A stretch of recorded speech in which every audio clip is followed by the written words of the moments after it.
माही की गूंज न्यूज़ में आपका स्वागत है।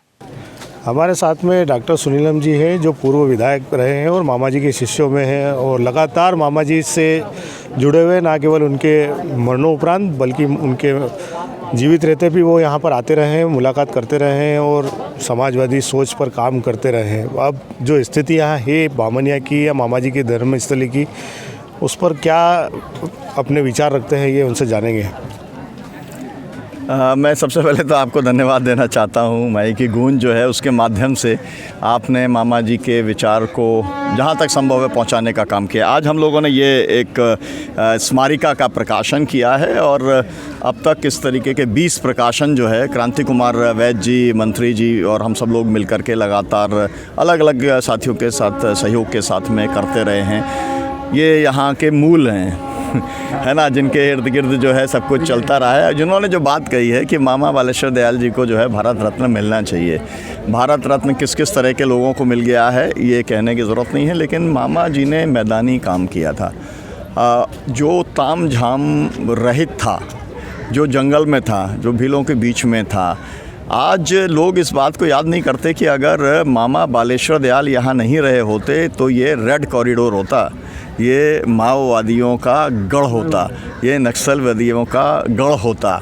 लेकिन मामा जी ने सत्य अहिंसा सत्याग्रह का जो रास्ता बतलाया, महात्मा गांधी का, डॉक्टर राम मनोहर लोहिया का, जयप्रकाश नारायण का, आचार्य नरेंद्र देव का, उसके चलते यहाँ के लोगों को अहिंसा के प्रति एक जो कमिटमेंट पैदा हुआ।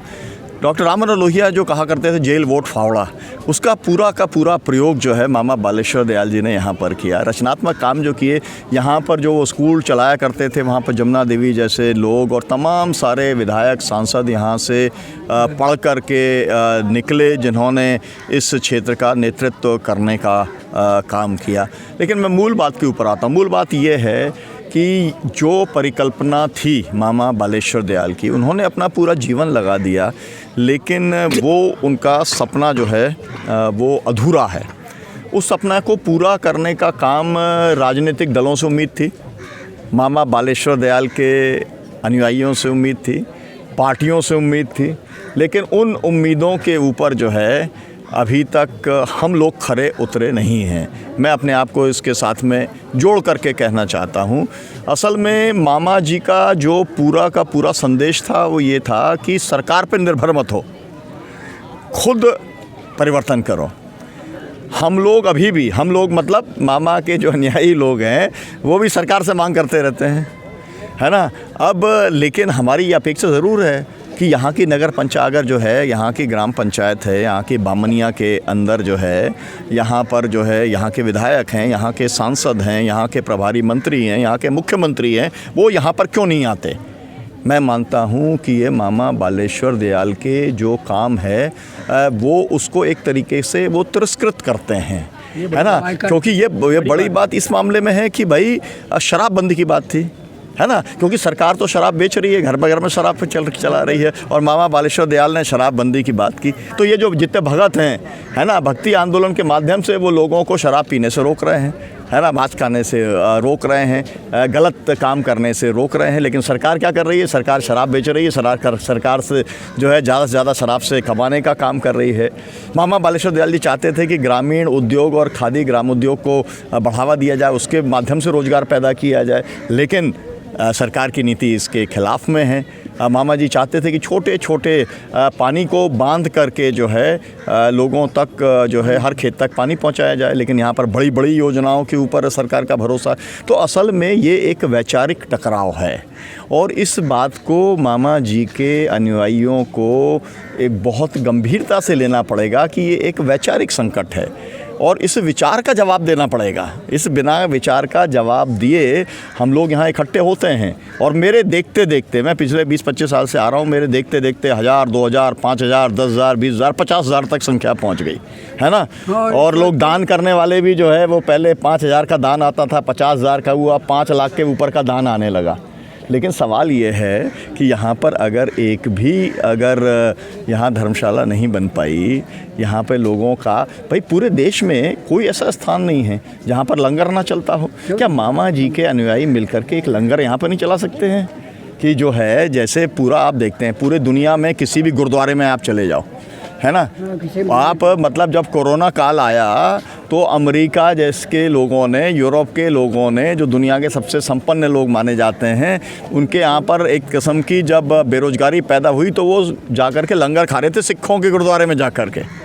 तो हम जो लोग हैं, मैं अपने आप को उसमें जोड़ करके मैं कह रहा हूँ कि मामा के अनुयायी क्या यहाँ पर ऐसी लंगर व्यवस्था नहीं कर सकते कि मामा जी के तीर्थ पे जो आए कम से कम उसे भोजन का और रहने की व्यवस्था उसे मिले, किया जा सकता है। मुझे लगता है कि इसके बारे में विचार करना चाहिए। और मैं एक अपील करना चाहता हूँ, मैं बामनिया के स्थानीय नागरिकों से अपील करना चाहता हूँ। आप ये मान लो कि जो सरकार थी, जो पार्टियाँ थी, उनके अनुयायी थे, वो निकम्मे साबित हुए।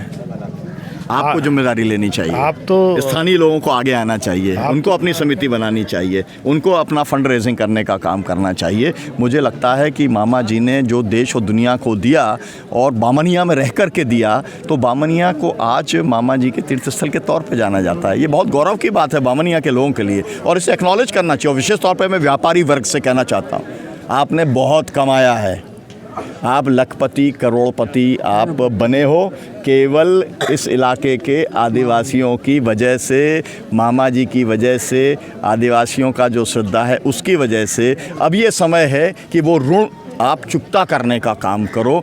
एक हिस्सा जो है वो मामा जी के इस भील आश्रम को आगे बढ़ाने के लिए अगर आप लगाओगे तो इस इलाके का भी प्रगति होगी और यहाँ के अनुयायियों को भी जो सुविधा मिल सकती है वो मिलेगी। ये देखिए, ये बहन है और ये बहन, आप ये बहन से बात कर रहे हैं तो मुझे जो है बहुत अच्छा होगा। बताओ बहन, आप कहाँ से आई हो? जी, मैं बासिंदरा से आई हूँ। हाँ, राउटी के पास में है, रतलम जिले से हूँ। क्यों मानती हो आप मामा जी को, ये बताओ? मतलब मामा जी की देन है जो आज मतलब जितने भी आदिवासी आज मतलब जिले से हर संगठन से जो जीता हुआ है वो सब इनकी देन है। और मैं चाहती हूँ कि पूरे समाज में इसी तरह से आगे बढ़े और जन जागरूक करते रहे। बस यही। क्या नाम है आपका? मेरा वंदना मुनिया नाम है।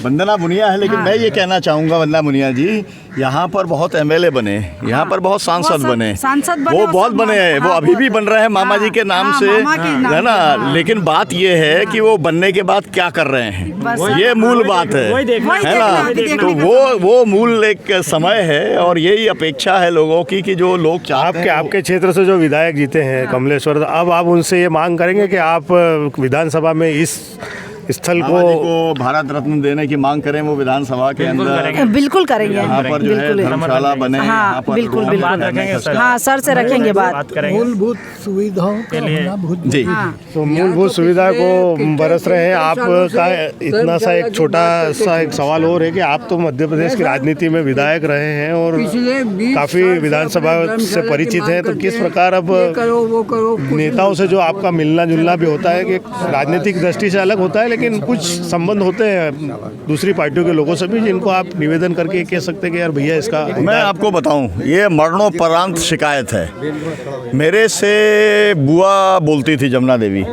वो बोलती थी कि आप लोगों ने कब्जा कर लिया यहाँ पर और हम लोगों को आप आने नहीं देते हो। मेरा कहने का मतलब ये है कि इसको पार्टी से ऊपर उठ करके मामा के सभी अनुयायियों के लिए स्थान खुला होना चाहिए। ये मामा किसी की बपौती नहीं हो सकते, किसी एक नेता की, किसी एक पार्टी की, किसी एक सरकार की। मामा सबके हैं, है ना। और वही उसी तरीके से यहाँ पर पूरा आयोजन किया जाना चाहिए। ये मैंने, क्योंकि जमुना देवी को याद मेरे को आया और वो मेरे से ये शिकायत करती थी, मेरे से ही कहती थी कि तुम लोगों ने वहाँ कब्जा किया हुआ, वहाँ कांग्रेस के लोगों को तुम लोग नहीं जाने नहीं देते, जबकि यहाँ पे किसी को रोका नहीं गया है ना, कभी नहीं रोका गया, किसी को नहीं रोका गया। हम तो चाहते हैं कि यहाँ के विधायक आएँ, यहाँ के सांसद आएँ, यहाँ के मुख्यमंत्री। शुरू में जो मंचों की लड़ाई चली उसमें शायद कुछ हम भी शामिल थे, बिखराव हो गया उसमें, क्योंकि बीजेपी कांग्रेस के या विधायक और सांसद जब मंच पे आते थे तो उनको माइक पे बोलने से रोका दिया जाता। नहीं, मैं याद दिलाना चाहता हूँ कि मैं जब आया था, मुलायम सिंह यादव जी को मैं लेकर के आया और यहाँ पर शरद यादव जी का एक मंच लगा था। दोनों लोगों ने कहा कि अगर हमें पहले से मालूम होता तो हम लोग एक ही मंच के ऊपर आते, है ना। तो ये जो लोग हैं मतलब जो एक जिसे कहते हैं ना कि ऊपर के स्तर की समस्या नहीं है, नीचे के स्तर की समस्या है, अपने वर्चस्व को लेकर के वो एक किस्म की खेमेबाजी और गुटबाजी पैदा करने का काम करते हैं। ऊपर तो लोगों को मामा जी के विचार को आगे बढ़ाने का काम करना है, केवल इतनी सी बात है। तो मामा जी के विचारों को बढ़ाने का काम करना है। है। इस प्रकार की जो स्थिति है आप देख सकते हैं, काफ़ी गंभीर स्थिति है। और खैर हालांकि मामा जी के भक्तों को कोई फ़र्क नहीं पड़ता, उनकी संख्या दिन ब दिन बढ़ती जा रही है और बढ़ती जाएगी, ऐसा आगे भविष्य में प्रतीत होता दिख रहा है।